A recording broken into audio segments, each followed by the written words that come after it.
I know I'm kind of spoiling what the phone looks like before I flash back to the unboxing, but then again, you've probably seen this phone in a ton of social media by now. After all, everyone wanted to show off their version of this Dragon Ball Z collaboration phone. And who can blame them? Even if you're not an avid watcher of the show, I know I'm wearing a shirt about it right now, it is a cultural phenomenon, and putting that into a special edition smartphone is just fun. I never did get around to actually trying out the Realme GT Neo2 when it first came out, so this felt like a great way for me to catch up with a phone that, from what I gather, a lot of people actually liked. So it's Joshua Vergara. What's going on, everybody? Here is the Realme GT Neo2 in this special Dragon Ball Z edition. I'm really no stranger to a special edition phone. I've had a few come my way, but this might actually be the first one that I was totally game to use as my main. That's exactly what I did right after the unboxing. But before I flash back to the unboxing, let me know that you're into special edition phones like this by hitting the like button and sounding off in the comments. How do you feel about the Realme GT Neo2 in general? Because some of you probably have this phone. And for more on mobile tech like this, make sure you subscribe to my channel. And with that, let's go ahead and put this thing back in its hyperbolic chamber, so to speak, and I'll show you the unboxing experience. I mean, seriously, I had to do the unboxing. I don't do this as often as I used to, but this is seriously something that I gotta do on camera. Check this out. We have the different versions of Goku right here. If we head over to the side here, we have the collaboration. Toei Animation, like it straight up is just a Dragon Ball Z collaboration with Realme. That's really awesome. Going around the side, oh, there is the locator for the Dragon Balls and more versions of Goku here with the signature Realme phrase, "Dare to Leap." And of course, GT Neo2. All right, let's get into this. This is super exciting because I love special edition phones, and this one is about as special as you can get. Look at the inside here. We have some really nice artwork, especially of the various adventures and opponents that Goku has had. Right there, Frieza, down here, Vegeta, of course, Cell, Majin Buu. That's really awesome. Sleeve in the middle, which usually has all of our documentation. I love that Boo is on the other side here. It could have gone either way, really. So we have two of the most iconic characters. And then let's get into... Oh, this is awesome. This could just be like a permanent part of my setup at this point. Some stickers with more artwork from Dragon Ball Z, of course. I think we have a whole mess of them. This is super cool. I can even just put some of these on my laptops or like water bottles and stuff like that. This is really cool. And also, like, it's a nice touch that only one of the stickers actually has the Realme branding on there, in case you don't want to have like Realme all over the place if you're more a Dragon Ball fan than a Realme fan. But the thing is, if you bought this phone, you probably are a fan of both. And then of course the quick start guides, and yeah, won't be able to read those obviously. And here we are with the actual phone itself. Let's pop into this real quick. There we go, and there it is. What a cool colorway. The orange and blue, iconic colors of Dragon Ball Z. This is exactly what you would want a Dragon Ball Z phone to look like.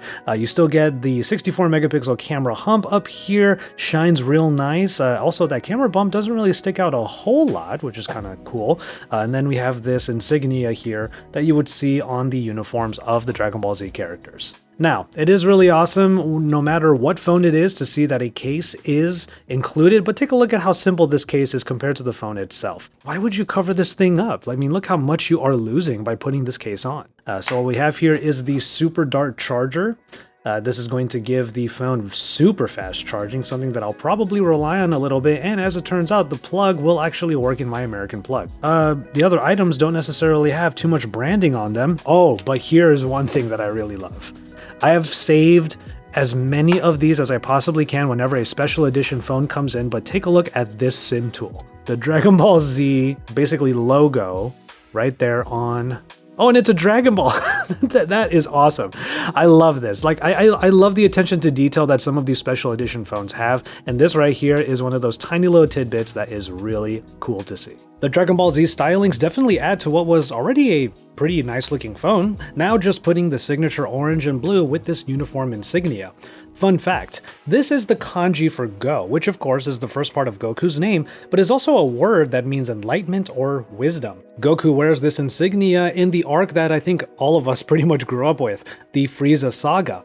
And while I'm at it, I will kind of upset some superfans out there who might be looking at this phone because it's all Goku all the time, but honestly, Future Trunks was and still is my favorite character. Anyway, the phone just looks really cool, and any geek that is even slightly into anime will notice it right away, while super fans of Dragon Ball are definitely going to want to know what you're holding. It's one of those rare things in smartphones where you don't have to go out and find like cases or skins, or even do a whole lot to the software in order to show your interests. Special edition phones like this are special because they quite literally wear that interest on their sleeve. And as an everyday phone, it handles just fine as well. The curve on the back makes it pretty easy to get around with one hand, and the flat screen is large enough to provide high enjoyment in things like media and games. Admittedly, I was a little bit wary about putting my favorite games on here. In my experience with special edition phones like this, the spec sheets are usually a little less than ideal when compared to like flagship devices. Obviously, the Realme GT Neo2 isn't like a super high-end flagship per se, but it does sport some pretty impressive hardware. The Snapdragon 870 is more than enough for mobile gaming and high-intensity usage, backed by a base model of 8GB of RAM. All of that enjoyment comes through this full HD Plus AMOLED screen, which is dope, and then it has a 120Hz refresh rate. Also dope. An in-display fingerprint reader is there for biometrics, but you can also just do the face unlock, which will get you there quickly when you have the race to wake turned on. The battery has a capacity of 5,000 mAh and of course comes with Realme's Super Dart fast charging. That's 65 watts in particular, and definitely comes in handy. That being said, I have to give this phone particular props for having an impressive standby time. I never really had issues with battery life, and it helps that when I neglected to plug the phone in, I barely lost any power hours and hours later. Okay, so I looked up some reviews of the Realme GT Neo2 from my friends and peers, and it seems everyone agrees that it was a pretty great set of specs for the price. And I would tend to agree. I've been in a few particular games on the regular recently, and this Goku phone was able to handle them with really no issues. And yes, for the sake of this video, I came back to Dragon Ball Legends. I didn't get particularly far in it the last time I played, but still, it's a great game. So the Goku of it all is really apparent obviously in the design of the phone, but then it gets really apparent once you get into the Realme version of Android. So we have some custom wallpapers here that I'll show real quick. Here is Super Saiyan Goku, of course. There's another one where you have another version of him with more orange elements on it, but the one that I went for, I tend to go for darker wallpapers usually, so this one was a no-brainer. You got two versions of him, Super Saiyan and regular Goku. The other element that was added to the interface are these orange-laden icons. So there's just so much orange and blue all over the place, and that's perfectly fine. But you'll also notice a ton of different applications in both English and Chinese, most of which someone like me would probably never use.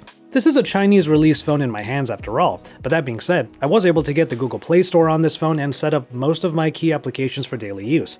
But the one thing I couldn't get to work though is Android Auto. I do use it a lot, so that was a bit of a bummer. And that finally brings me to the cameras, which are honestly just fine.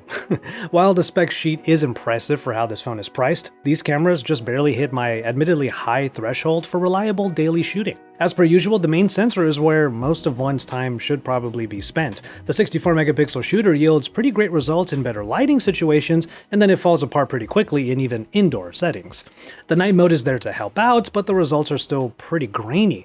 And while I did use the main sensor for some fun in video modes and various filter settings, I could tell pretty quickly that it's only best in bright situations. It's also no surprise that this 8-megapixel ultrawide is the same story, only really working best in the most ideal of situations. The ultrawide is also only able to record at up to 1080p resolution, a detail shared by the 16-megapixel front-facing camera as well. And I'll keep it a buck here, I didn't even bother to use the 2-megapixel macro lens. I mean, I will say there are some shots that I was happy to get, due in part to the fun modes and the filters that Realme added in. These are modes that I've enjoyed on other phones, and it's good to know that at least the main sensor on here is able to support them to good effect. But if this phone is definitely considered mid-range, it's because of the camera more than anything else. By and large though, I really enjoyed my time with the Dragon Ball edition of the Realme GT Neo2. It was a great way for me to visit a phone that kind of flew by my radar months ago like it was on a flying Nimbus. And there was probably no better way for me to make up for that than with one of the coolest looking, pleasantly reliable, genuinely fun phones to have on the daily. In previous videos on special edition phones, I've said we need to see more of this in the market, and Realme did a really great job collaborating with Toei Animation to make what might be one of the most accessible special phones yet, pleasing both the geeks with the IP and the wallet with its pretty fair price. The price is definitely not over $9,000, but the fun sure is. For more on mobile tech like the Realme GT Neo2, make sure you subscribe to my channel. From there, I'm going to go ahead and call it on this one. Thank you so much for watching. Please take care of yourselves and each other, and enjoy your tea, everybody.